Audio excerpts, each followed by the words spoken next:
Kevin Costner's bold Western series revives a forgotten movement that changed America forever. Kevin Costner's The West is an 8-episode docuseries that premiered on the History Channel on May 26th, has been lauded for being a well-balanced, nuanced, and accurate look at the history of the expansion of the United States westward. Hosted by Kevin Costner, a longtime devotee of the Western, the aim of the series is to shine a light on the truths behind that history, warts and all, an aim that Costner himself revealed to have uncovered shocking realities about the deep tragedy the West was built on. While the series includes stories about some of the more prominent names in that history, such as Lewis and Clark and Sacagawea, it also tells the stories of lesser-known figures, including fur trapper John Colter and Chief Little Turtle.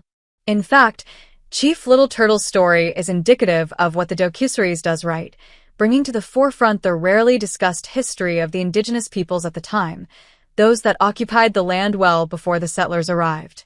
Kevin Costner's The West acknowledges the West belonged to Native Americans. The popular history of the natives has long been that of the bloodthirsty savage, tomahawk-wielding wild men with little disregard for innocence, and it's really only recently that Hollywood has started to turn a corner in changing that narrative, with films like Martin Scorsese's Killers of the Flower Moon dramatizing the injustices committed against Indigenous peoples. Still, when it comes to how history paints the picture, bias still leans heavily toward the settlers who were forced to fight to keep their land. Kevin Costner's The West is, arguably, the first docuseries to properly acknowledge that Native Americans already occupied the land, and it was they, not the settlers, who were forced to fight to keep their land they had been living on for thousands of years. In the previously cited Fox News Digital, Costner explains how he, and by extension the series, sees it. That narrative is reinforced through appearances in the series by experts from those Western Indigenous tribes, who share the perspective that their land had been taken, and their ancestors defended it to their last. The first episode, Fallen Timbers, details the Indigenous resistance to the settlers' infringement, a far more organized effort than what has been believed to date. The Kevin Costner's The West episode, Fallen Timbers, tells the tale of an underseen historical movement.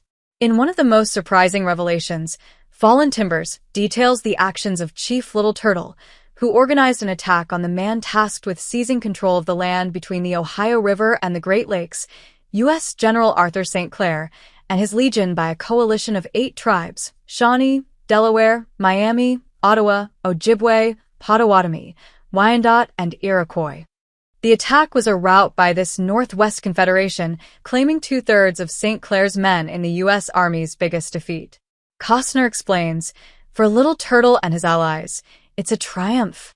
Not only have they wiped out America's only army, they block westward expansion. Again, the series doesn't romanticize the event by making it clear that the area wasn't a wilderness to be tamed, but a Native American homeland. General Anthony Wayne was selected by George Washington to create an army to fight the Native Americans. Wayne was a savvy military strategist who knew that his army had to learn to fight hand-to-hand so they wouldn't face the same fate as St. Clair's men, who applied the same tactics that had been successful against the British. The image of Wayne's army cutting through immense fields of corn, destroying swaths of it as they make their way through, is one of the series' most subtle nods to how Eastern forces literally scorched native land to secure the area. Wayne and his forces moved slowly and deliberately, causing unrest among the Confederation, many of whom had been separated from their homes miles away for days on end. Finally, the Shawnee snap, attacking Fort Recovery, built on the spot St. Clair had been defeated earlier, against the advice of Little Turtle. They pay dearly, and the move severely demoralizes the entirety of the Northwest Indian Confederation, setting up a rout of the natives by Wayne's army.